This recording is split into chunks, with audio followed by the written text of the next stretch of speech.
దక్షిణ కాశీగా పిలువబడుతున్న శ్రీకాళహస్తి క్షేత్ర మహిమ గురించి మనందరికీ తెలుసు.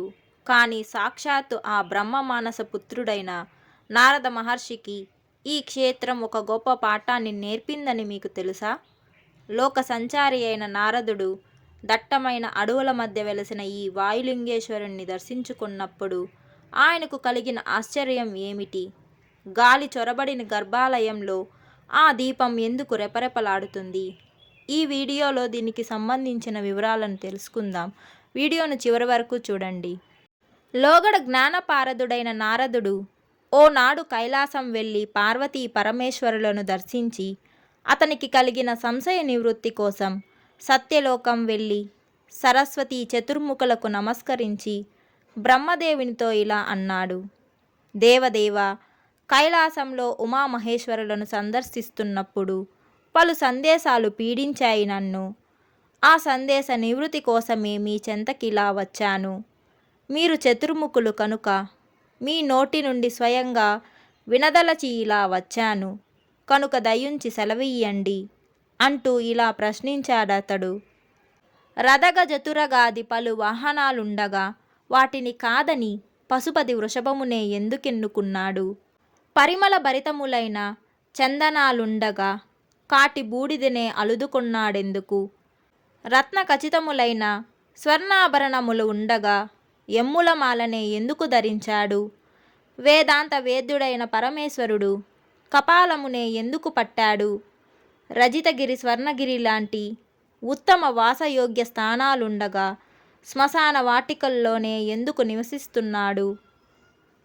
అస్పృహములైన ప్రాణుల యొక్క అంగములైన తాబేటి చిప్పను కటిపాత్రమందు, వరహ శృంగమును వక్షస్థలమందు ఎందుకు ధరిస్తాడు?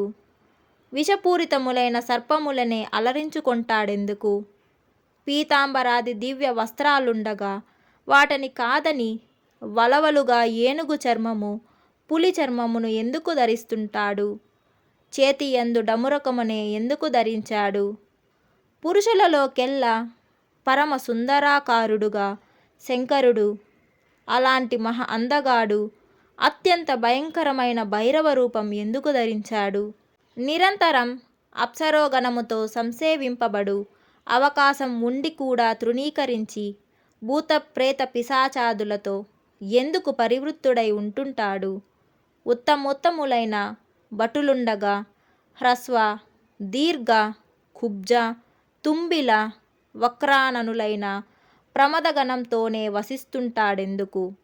తమరు ఈ సందేహాలు తొలగించి నన్ను కృతార్థుణ్ణి చేయండి. ఇలా ప్రశ్నించిన నారద మహర్షికి చిరునవ్వుతో ఇలా సమాధానం చెప్పాడు సృష్టికర్త. నాయనా నారద, ఈ ప్రశ్నలకు సమాధానమివ్వడం నా తరం కాదు. ఈ సంశయాలు నన్ను అనాదిగా పీడిస్తున్నాయి. భగవద్విలాసం గూర్చి ఇదమిద్దంగా ఎవరూ చెప్పలేరు. విష్ణుమూర్తి కూడా ఈ ప్రశ్నలకు సమాధానం చెప్పలేడు.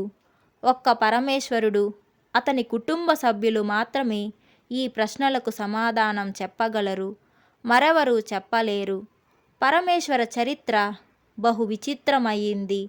యోగీంద్రులు కానీ, ఇంద్రాది దేవతానీకం గాని, సృష్టికర్తనైన నేను కానీ, స్థితికారకుడైన విష్ణుమూర్తి కానీ ఎరుగరాని ప్రశ్నలివి. కనుక నిజంగా నీకు సంశయ నివృత్తి చేసుకొనాలి అను ఉద్దేశం ఉంటే దక్షిణ కైలాస క్షేత్రం వెళ్ళి ఆ మహాదేవుని గూర్చి దుస్తరమైన తపమాచరించు. ఆ మహనీయుని అనుగ్రహం పొంది అతని చేత సంశయ నివృత్తి చేసుకొనడం ఉత్తమమైన మార్గం. అది తప్ప మరో మార్గం అంటూ కూడా ఏదీ లేదు. ఇలా బ్రహ్మదేవుడు చెప్పడం వల్ల దక్షిణ కైలాస క్షేత్రం వెళ్ళాడు నారద మహర్షి. స్వర్ణముఖిలో భక్తిపూర్వకంగా స్నానం చేసి ఆ రాత్రి శివ సంబంధమైన చరితలు గానం చేస్తూ క్షేత్రోపవాసం చేశాడు. మరుసటి ఉదయం కైలాసగంగలో స్నానం చేసి దివ్యలింగమును పూజించి మూలలింగమునకు ఈశాన్యంగా విద్యాశైలంలో ఓ పర్ణశాల నిర్మించుకున్నాడు. విద్యాశైలనాథుడైన కుమారస్వామి ప్రేరణతో తత్వప్రకాశక తీర్థం అను ఓ తీర్థం నిర్మించుకున్నాడు. విద్యాశైలమునకు పశ్చిమంగా కైలాసనాథేశ్వర లింగం అను పేరుతో ఓ లింగం స్థాపించి క్రమం తప్పకుండా మహానియమంతో శ్రద్ధాభక్తులతో పరమేశ్వరుణ్ణి ఆరాధింపసాగాడతడు. నారదుని తపోవృత్తికి సంతసించిన శ్రీ కాళహస్తీశ్వరుడు మాఘశుద్ధ ఏకాదశి యుక్త ఆరుద్ర నక్షత్రం నాడు ప్రత్యక్షమై నారద సంశయ నివృత్తికి కార్తికేయుణ్ణి నియమించి దక్షిణ కైలాస క్షేత్రమునకు ఆనాటి నుండి నారదపురంగా నామధేయం కల్పించి అంతర్హితుడయ్యాడు. కృతయుగంలో విరించిన పురం బ్రహ్మపురంగా, త్రేతాయుగంలో విష్ణుపురంగా భాసిస్తుండిన శ్రీ కాళహస్తి క్షేత్రం ఆనాటి నుండి ద్వాపరయుగం నారదపురంగా వాసికెక్కింది. తరువాత నారద మహర్షి కుమారస్వామిని ఆరాధించి శిష్యత్వం చేసి అతని చేత సంశయ నివృత్తి చేసుకున్నాడు.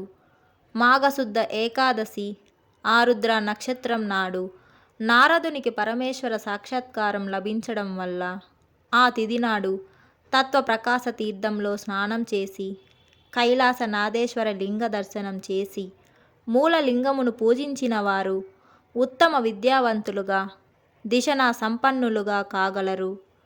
ఈ గాథ ఆధారంగా శతనామావళిలో 75వ నామం నారదామోదదాయకాయ నమః. నారద మహర్షికి ఆనందమును కల్పించిన శ్రీ కాళహస్తీశ్వరునకు వందనం అను నామం ఏర్పడింది.